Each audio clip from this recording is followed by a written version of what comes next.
Assalamualaikum warahmatullahi wabarakatuh. Kembali bertemu dengan saya Muhammad Arif, dosen Prodi Akidah dan Filsafat Islam UIN Sunan Kalijaga. Pada video kali ini saya akan membahas tentang penyimpulan. Video ini merupakan video lanjutan dari video-video sebelumnya yang membahas tentang unsur-unsur berpikir, mulai dari pencerapan, putusan, dan terakhir penyimpulan. Dan dalam video ini penyimpulan yang akan dibahas terutama adalah penyimpulan langsung. Baik, kita mulai masuk kepada pembahasan. Kita definisikan dulu tentang penyimpulan. Apa itu penyimpulan? Penyimpulan ini adalah suatu proses berpikir yang di sana manusia itu mengolah, kita sebagai manusia itu mengolah satu proposisi atau lebih dari satu proposisi untuk menjadi satu proposisi baru yang memiliki keterkaitan dengan proposisi sebelumnya. Jadi, sebagaimana saya jelaskan kemarin, setelah kita melakukan proses pencerapan dan mengubah sesuatu yang kita lihat menjadi kata, kemudian kita banding-bandingkan kata itu kemudian menjadi proposisi. Nah, proposisi ini nanti dipikirkan ulang lagi untuk kemudian langsung diambil kesimpulan atau dibandingkan dengan proposisi-proposisi lain untuk menghadirkan kesimpulan baru, menghadirkan konklusi. Seperti itu. Nah, itu proses penyimpulan. Jadi mengolah satu proposisi atau lebih dari satu proposisi menjadi satu proposisi baru yang punya keterkaitan dengan proposisi awal itu. Tidak sama persis, tapi punya keterkaitan. Seperti itu. Jadi proposisi yang awal itu jadi pijakan untuk menyimpulkan sesuatu. Itu penyimpulan. Nah, penyimpulan itu dalam tradisi logika itu terbagi menjadi setidaknya dua hal ini. Dua hal penyimpulan. Yang pertama, penyimpulan langsung. Yang kedua, penyimpulan tidak langsung. Apa bedanya? Kalau penyimpulan langsung, itu kita menyimpulkan sesuatu secara langsung dari satu premis saja atau satu proposisi saja. Ada satu proposisi, misalkan proposisi semua manusia itu akan mati, misalkan itu proposisi itu langsung kita simpulkan dari proposisi itu saja, satu proposisi, tidak menghadirkan proposisi yang lain. Itu namanya penyimpulan langsung. Nah, sementara yang berikutnya penyimpulan tidak langsung. Nah, kalau penyimpulan tidak langsung itu menyimpulkan sesuatu dengan mempertimbangkan dua atau lebih premis atau proposisi. Jadi ada satu proposisi, kemudian ada proposisi lain, dan proposisi itu kita pertemukan untuk menghadirkan kesimpulan. Misalkan, semua manusia akan mati. Arif manusia. Itu dua proposisi. Nah, kita mengambil kesimpulan dari dua hal itu kemudian. Jadi Arif akan mati. Misalkan seperti itu. Itu penyimpulannya. Ini penyimpulan tidak langsung. Yang satunya kalau penyimpulan langsung tadi, semua manusia akan mati. Maka kesimpulannya yang akan mati adalah manusia. Misalkan seperti itu. Itu penyimpulan. Ada penyimpulan langsung dan penyimpulan tidak langsung. Dan dalam video ini, fokus pembicaraannya yang akan disampaikan adalah tentang penyimpulan langsung. Nah, penyimpulan langsung ini punya beberapa jenis, ada beberapa bentuk. Yang pertama adalah bentuknya perlawanan. Yang kedua adalah pembalikan. Yang ketiga, obversi. Dan yang keempat, aktualitas dan posibilitas. Kita bahas satu persatu 4 bentuk penyimpulan langsung. Bentuk penyimpulan langsung yang pertama adalah perlawanan. Perlawanan ini adalah menghadirkan kesimpulan yang subjek dan predikatnya sama. Jadi subjek dan predikatnya sama. Sama dengan proposisi yang kita simpulkan di awal. Jadi kesimpulan proposisi baru yang kita hadirkan itu subjek dan predikatnya sama dengan proposisi yang kita simpulkan. Tetapi kuantitas dan atau ini bisa dua-duanya atau bisa salah satunya itu berbeda. Kuantitas dan kualitasnya itu berbeda. Jadi kualitas dan kuantitasnya berbeda. Kuantitas dan kualitas ini sudah saya jelaskan kemarin di dalam penjelasan tentang putusan. Jadi bisa dilihat lagi kembali video saya yang itu. Jadi prinsipnya perlawanan itu kita menghadirkan kesimpulan yang subjek dan predikatnya sama, tetapi kualitas atau kuantitasnya itu berbeda. Intinya itu. Nah, perlawanan itu punya 4 jenis. Jadi ini masih punya jenis-jenis lagi perlawanan. Yang pertama, perlawanan kontraris, perlawanan kontradiktoris, dan perlawanan subaltern, dan perlawanan subkontraris. Yang pertama, perlawanan kontraris. Perlawanan kontraris itu perlawanan yang ada di antara proposisi-proposisi universal. Jadi proposisinya ini proposisi universal yang didahului oleh kata semua. Tapi kualitasnya berbeda. Yang kualitasnya berbeda. Dia kualitas itu afirmatif atau negatif. Gitu nanti. Apakah dia afirmatif atau negatif? Nah, perlawanan kontraris ini punya hukum. Hukum yang pertama adalah kedua proposisi tidak dapat sama-sama benar. Jadi antara proposisi yang disimpulkan dan proposisi yang menyimpulkan itu tidak boleh sama-sama benar. Salah satunya harus ada yang salah.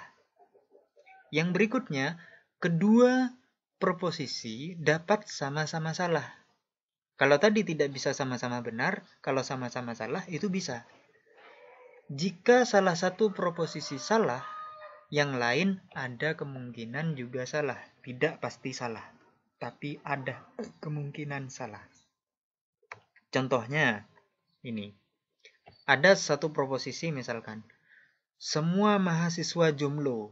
Nah, misalkan proposisi ini kita anggap benar, maka perlawanannya, semua mahasiswa adalah bukan jomblo. Nah, ini kan universal ya, semua. Kata-kata semua universal. Tapi kualitasnya berbeda. Yang satunya, yang kesimpulan yang pertama itu afirmatif, semua mahasiswa adalah jomblo. Proposisi yang kedua yang menyimpulkan itu dilawankan atau sifatnya negatif, bukan jomblo. Jadi semua mahasiswa adalah bukan jomblo. Ini adalah salah gitu. Kalau yang satunya benar, maka yang satunya salah. Tidak boleh sama-sama benar. Jadi kalau kontraris itu harus ada salah satu yang salah. Tapi bisa juga sama-sama salah. Misalkan semua mahasiswa jomblo itu misalkan salah, maka semua mahasiswa adalah bukan jomblo itu juga bisa salah. Ada kemungkinan salah. Tetapi kalau salah satunya salah, maka bisa yang lain itu bisa benar, tapi ada kemungkinan juga salah. Seperti itu. Jadi hukumnya inilah yang penting itu dua hukum ini dipertimbangkan. Contohnya seperti ini. Perlawanan yang kedua, penyimpulan langsung model perlawanan yang kedua yaitu penyimpulan langsung kontradiktoris. Kontradiktoris itu adalah perlawanan yang ada di antara proposisi-proposisi yang kualitasnya itu bisa afirmatif atau negatif dan kuantitasnya universal dan partikular itu berbeda. Jadi kualitas dan kuantitasnya itu berbeda. Ini proposisi. Di sini tidak proposisi universal ya. Ini karena kuantitasnya juga bisa berbeda. Bisa universal, bisa partikular. Kalau yang tadi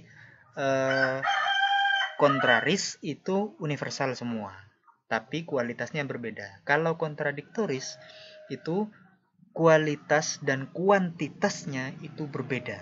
Begitu. Kalau ini kontraris. Jadi hasilnya antara proposisi satu dengan proposisi yang disimpulkan itu berbeda. Perlawanan kontradiktoris itu juga punya hukum sebagaimana tadi kontraris tadi. Jadi kontradiktoris ini juga punya hukum, tapi hukumnya bunyinya berbeda. Bunyinya seperti ini. Kedua proposisi yang kita perlawankan itu tidak boleh sama-sama benar. Sama seperti tadi, hukum yang pertama. Di hukum yang kedua, proposisi itu tidak bisa, kedua proposisi yang kita perlawankan itu tidak bisa sama-sama salah. Nah, bedanya ini. Kalau yang tadi salah itu bisa, kalau kontradiktoris ini tidak bisa sama-sama dua-duanya salah. Contohnya, ada ini. Jika proposisi semua mahasiswa adalah jumlo itu adalah benar, ini misalkan semua mahasiswa adalah jumlo, ini dianggap sebagai proposisi benar, dan kita perlawankan ini menjadi pernyataan seperti ini, beberapa mahasiswa adalah bukan jumlo. Nah, ini salah. Kalau udah kayak gini salah. Karena mestinya beberapa mahasiswa adalah jumlo, seperti itu. Kuantitasnya yang satu semua ini tadi universal, yang satunya partikular. Kalau kuantitasnya kita balik saja kuantitasnya, maka ini menjadi jumlo, seperti itu. Jadi dua-duanya bisa sama-sama salah. Kalau misalkan semua mahasiswa adalah jumlo, misalkan itu dianggap sebagai proposisi yang benar, maka pernyataan pembaliknya seperti ini, beberapa mahasiswa adalah bukan jumlo, ini tidak mungkin salah. Harus salah satunya benar. Tidak boleh dua-duanya salah, seperti itu. Jadi harus ada salah satu yang benar. Tapi tidak bisa benar dua-duanya. Itu ya hukumnya. Yang berikutnya, subaltern. Subaltern itu perlawanan antara dua proposisi yang berbeda kuantitasnya. Nah, kalau tadi kontraris itu berbeda kualitasnya, kalau subaltern yang berbeda itu kuantitasnya. Apakah dia universal atau partikular? Ya, bukan contoh ya, masuk kepada hukum-hukumnya. Hukum-hukum perlawanan subaltern. Hukumnya begini. Kebenaran proposisi universal menentukan kebenaran proposisi partikular. Tapi kebenaran proposisi partikular tidak menentukan kebenaran proposisi universal. Jadi yang umum itu menentukan kebenaran dari yang partikular. Tapi yang partikular tidak bisa menentukan kebenaran dari proposisi yang universal. Hukum yang berikutnya adalah jika yang partikular itu salah, yang universal salah. Jadi jika ada proposisi yang mengatakan pernyataan partikular itu salah, kemudian kita ambil kesimpulan secara universalnya, maka yang universal juga ikut salah. Kalau kebenarannya tidak menentukan, tapi kesalahannya itu menentukan. Namun jika Yang universal salah, misalkan ada pernyataan universal salah, maka yang partikular belum tentu juga salah. Ini hukumnya. Nah, ini contohnya. Jika ada proposisi seperti ini, misalkan, beberapa mahasiswa adalah jomblo. Ini salah, ini kita praktekkan hukum yang kedua. Jika ada proposisi seperti ini, beberapa mahasiswa adalah jomblo. Ini kan partikular ya, beberapa mahasiswa adalah jomblo. Ini pernyataan yang salah. Maka kesimpulan yang menyatakan bahwa semua mahasiswa adalah jomblo itu juga merupakan kesimpulan yang salah. Karena kesalahan yang partikular, maka yang universal pun ikut salah. Seperti itu. Tapi kalau misalkan ini benar, misalkan proposisi partikularnya itu berapa mahasiswa adalah jomblo, itu misalkan dianggap sebagai proposisi yang benar, maka semua mahasiswa adalah jomblo itu tidak bisa ditentukan kebenarannya, tidak menentukan kebenaran dari proposisi universalnya. Kira-kira seperti itu. Ini hukum perlawanan subaltern. Jadi itu. Terus yang berikutnya subkontraris. Kalau subkontraris itu adalah perlawanan antara dua proposisi partikular. Nah, kalau tadi proposisi yang universal, yang kontraris itu, kalau subkontraris itu yang proposisinya ini partikular, beberapa. Tapi kualitasnya berbeda. Yang satunya afirmatif, yang satu. Hukum-hukum subkontraris itu yang pertama adalah kedua proposisi tidak dapat keduanya sama-sama salah. Jadi tidak boleh dua-duanya salah. Yang kedua, kedua proposisi dapat sama-sama benar. Dua proposisi itu bisa sama-sama benar, tapi tidak boleh sama-sama salah. Contohnya, jika proposisi ini misalkan, beberapa mahasiswa adalah jomblo, ini dianggap sebagai salah, maka pernyataan pembalikannya, pernyataan kebalikannya, pernyataan perlawanannya, beberapa mahasiswa adalah bukan jomblo, itu harus benar. Jadi tidak bisa dua-duanya salah. Tapi bisa saja dua-duanya sama-sama benar. Beberapa mahasiswa adalah jomblo dan beberapa mahasiswa adalah bukan jomblo. Itu bisa sama-sama benar dua-duanya. Kalau salah semua tidak mungkin. Seperti itu. Jadi harus ada salah satu yang benar atau dua-duanya sama-sama benar. Jenis atau bentuk penyimpulan langsung yang berikutnya, kalau tadi yang satu pembalikan, yang kedua adalah yang satu tadi perlawanan, yang kedua adalah pembalikan. Pembalikan itu menghadirkan kesimpulan dengan membalik subjek dan predikatnya. Jadi yang semula subjek dibalik menjadi predikat. Kalau perlawanan tadi subjek dan predikatnya sama, tapi kualitas atau kuantitasnya berbeda. Nah, kalau pembalikan, ini subjek dan predikatnya berbeda, dibalik subjek predikatnya. Kalau perlawanan subjek dan predikatnya tetap posisinya, cuman kualitas kuantitasnya yang berbeda. Kalau pembalikan, subjek predikatnya dibalik, tapi kualitas kebenaran yang ada dan kebenaran yang terkandung di dalam proposisi itu tidak diubah. Jadi tidak ada pernyataan afirmatif atau pernyataan negatif seperti itu, enggak. Sama-sama tetap.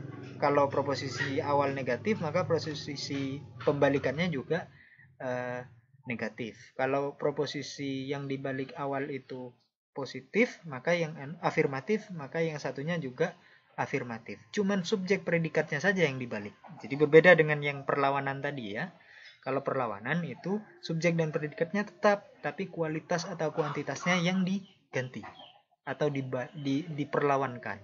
Kalau ini dibalik subjek dan predikatnya. Nah, contohnya ada, jadi pembalikan itu ada converted dan converse. Jadi yang satunya yang dibalik itu adalah converted, yang satunya adalah konverse. Misalkan yang mau kita balik ini adalah proposisi ini. Ada mahasiswa yang jomblo.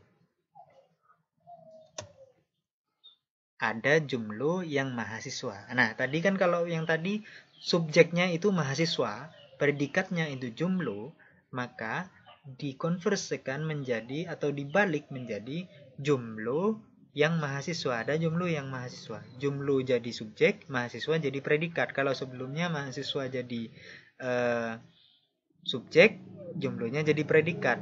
Tapi kuantitasnya sama. Ada, sama-sama ada. Seperti itu. Bukan yang satunya tidak ada, enggak, sama. Kuantitasnya sama, tapi subjek dan predikatnya dibalik. Nah, ini pembalikan. Nah, hukum-hukum pembalikan, hukum yang pertama adalah proposisi universal afirmatif hanya dapat dibalik menjadi proposisi partikular afirmatif. Jadi, universal afirmatif itu hanya bisa dibalik menjadi proposisi partikular afirmatif. Contohnya, semua perempuan itu selalu benar. Ini salah satu proposisi universal afirmatif. Dia universal tapi afirmatif.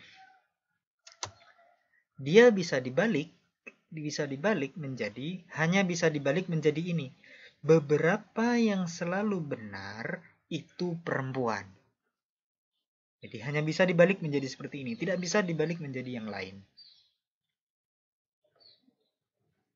Misalkan dibalik menjadi begini. Semua yang selalu benar itu adalah perempuan. Tidak bisa. Tidak bisa dibalik seperti itu. Karena bisa jadi yang selalu benar itu bukan cuma perempuan gitu. Tapi ada seperti ini. Yang beberapa yang selalu benar itu perempuan. Seperti itu ya. Hukum pembalikan yang kedua yaitu proposisi universal negatif. Jadi ada proposisi universal yang pakai kata semua tapi negatif selalu dapat dibalik karena dalam proposisi negatif subjek dan predikat tidak dapat dipersatukan. Kenapa? Dalam proposisi universal negatif ini bisa dibalik menjadi apa saja. Contohnya, semua perempuan itu bukan laki-laki. Ini proposisi universal negatif. Semua perempuan itu bukan laki-laki.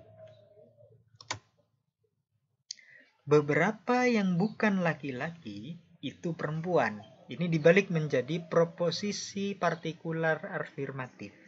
Ini bisa. Ini benar. Dibalik menjadi ini lagi misalkan, menjadi proposisi universal negatif.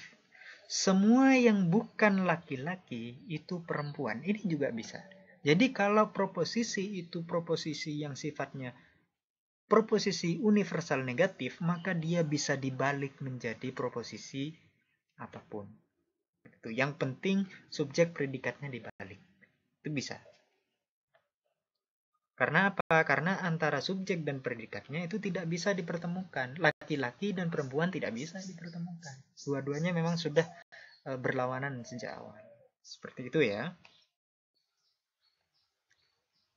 Hukum pembalikan yang ketiga adalah proposisi partikular afirmatif hanya dapat dibalik menjadi proposisi partikular afirmatif lagi.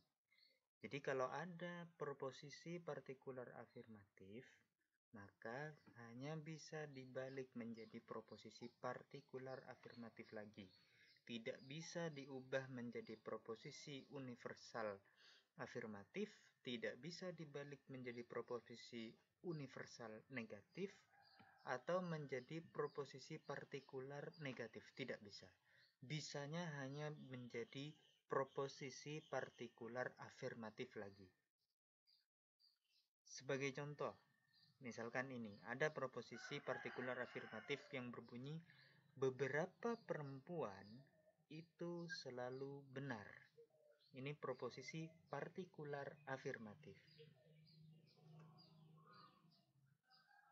Ini hanya bisa dibalik menjadi beberapa yang selalu benar itu perempuan. Tidak bisa dibalik menjadi semua yang selalu benar itu perempuan. Karena selalu benar ini kan partikular. Kalau dianggap nanti semua itu tidak bisa. Ya. Jadi proposisi partikular afirmatif hanya bisa diubah kembali menjadi proposisi partikular afirmatif. Kalau diubah menjadi proposisi universal afirmatif, tidak bisa. Contohnya ini.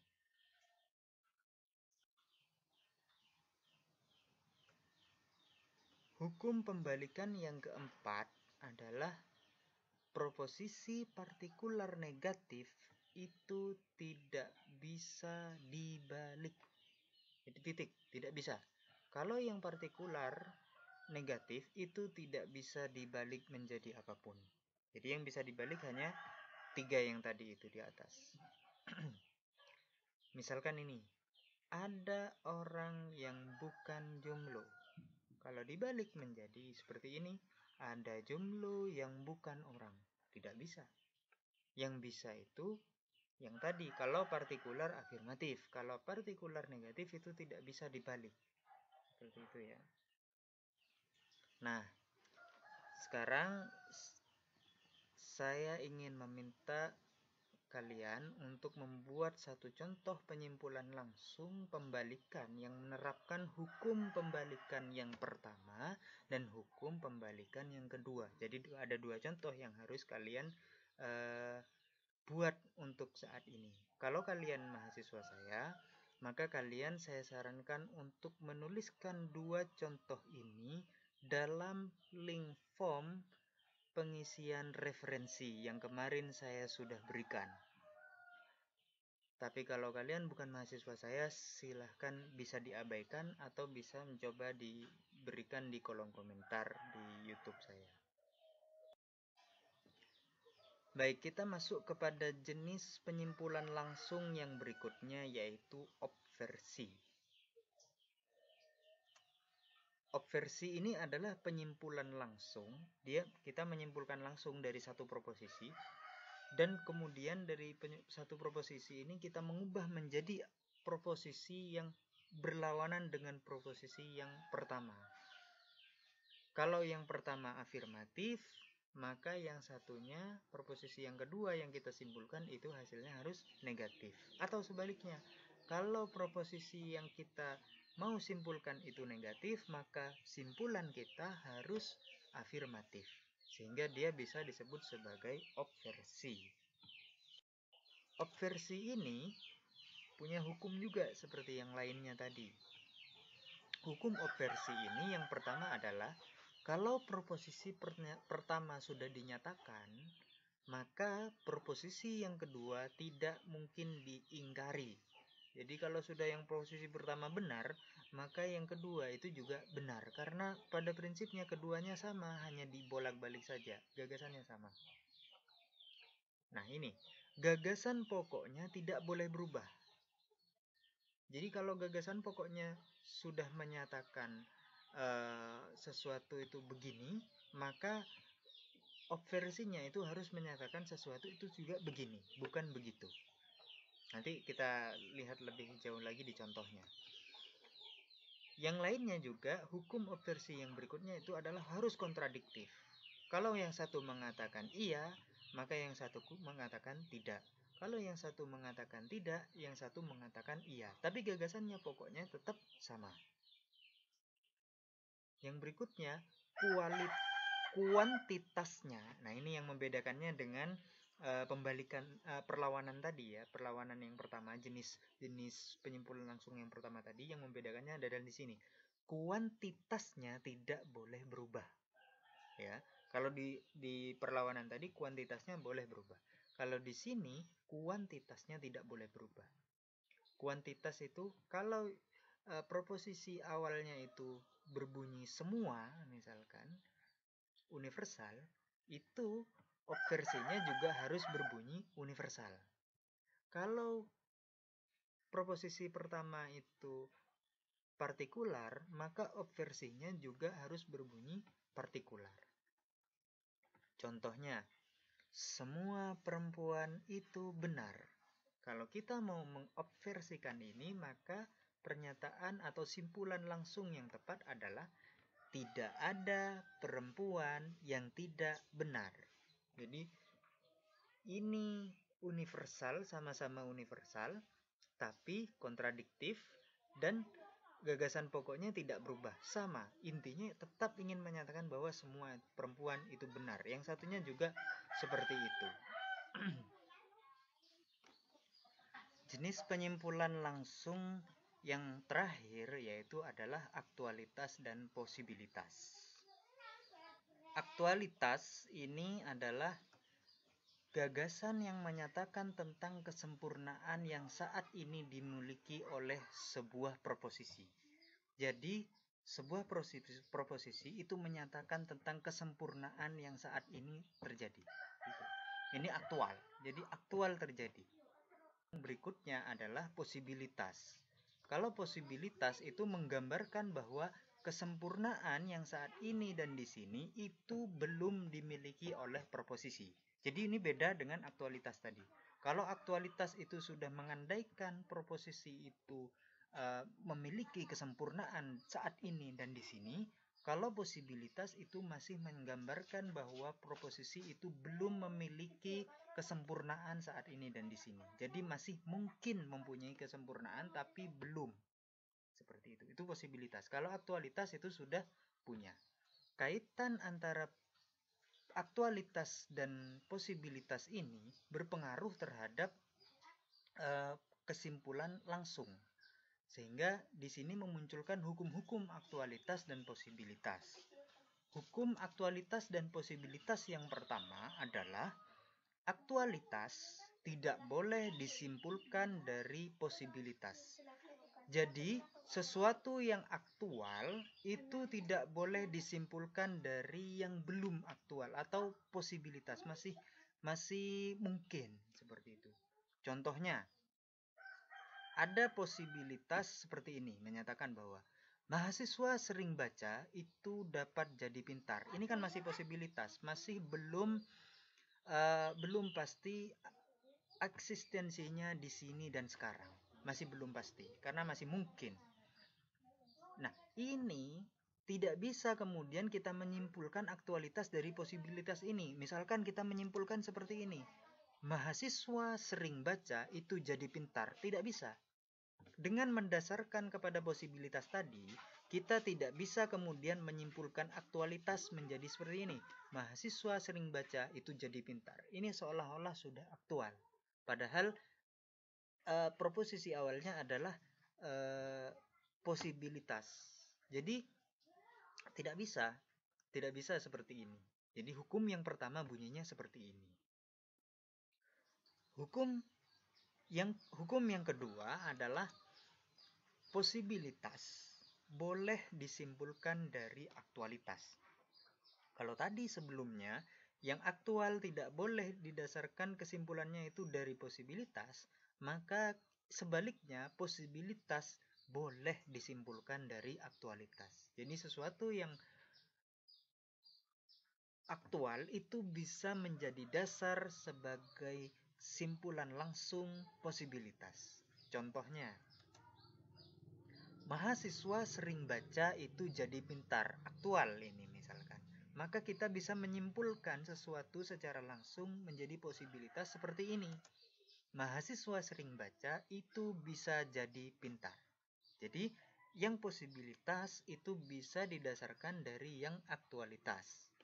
Mahasiswa sering baca itu jadi pintar itu adalah aktualitas, dijadikan dasar untuk mengambilkan kesimpulan langsung menjadi posibilitas. Mahasiswa sering baca itu bisa jadi pintar, itu boleh. Jadi begitu ya aturannya. Hukum yang ketiga adalah kemustahilan tidak boleh disimpulkan dari hal yang non aktual. Mustahil ini masuk pada kategori aktualitas tadi, sementara yang non aktual ini masuk kepada kategori posibilitas. Maka ini konsekuensi lain dari hukum yang pertama tadi, yang mengatakan bahwa aktualitas tidak boleh disimpulkan dari posibilitas. Kalau ini dibalik menjadi mustahil, maka juga sama, yang mustahil itu tidak boleh disimpulkan dari yang non aktual. Misalkan ada sesuatu yang non aktual menyatakan seperti ini. Ada mahasiswa yang belum punya pacar. Nah, terus kita kemudian menyimpulkan menjadi seperti ini. Mahasiswa itu mustahil punya pacar. Itu tidak boleh. Kesimpulan yang seperti ini adalah kesimpulan yang salah. Kesimpulan langsung yang salah. Seperti itu ya. Jadi non aktual itu tidak bisa dijadikan dasar untuk menyimpulkan yang mustahil. Hukum yang keempat adalah yang tidak aktual dapat disimpulkan dari yang mustahil. Ini juga konsekuensi dari hukum yang kedua tadi. Yang posibilitas itu bisa dijadikan pijakan untuk menghadirkan simpulan yang aktual. Yang tidak aktual dapat disimpulkan dari yang mustahil. Misalkan begini. Mahasiswa itu tidak mungkin anak kecil. Ini kan mustahil. Ini aktualitas. Nah, aktualitas ini tidak bisa dijadikan, yang mustahil ini bisa dijadikan pijakan untuk menghadirkan simpulan langsung yang non aktual. Misalkan begini. Kesimpulannya, belum ada anak kecil yang jadi mahasiswa. Ini boleh. Jadi ini hukum yang keempat. Hukumnya adalah yang tidak aktual dapat disimpulkan dari yang mustahil. Ini konsekuensi dari hukum yang kedua, gitu ya. Atau perpanjangan dari hukum yang kedua tadi. Jadi yang mustahil itu bisa dijadikan pijakan untuk menghadirkan simpulan langsung yang non aktual. Contohnya seperti ini. Baik, cukup untuk penjelasan tentang penyimpulan langsung. Pada video berikutnya saya akan berusaha untuk menjelaskan tentang penyimpulan tidak langsung sebagai kelanjutan dari penyimpulan langsung ini. Apabila ada sesuatu yang kurang dipahami atau ada sesuatu yang menjadi persoalan di sini, silahkan ditanyakan di kolom komentar. Insya Allah akan saya segera tanggapi. Demikian dari saya, kurang dan lebihnya saya mohon maaf. Terima kasih sudah menonton video saya. Assalamualaikum warahmatullahi wabarakatuh.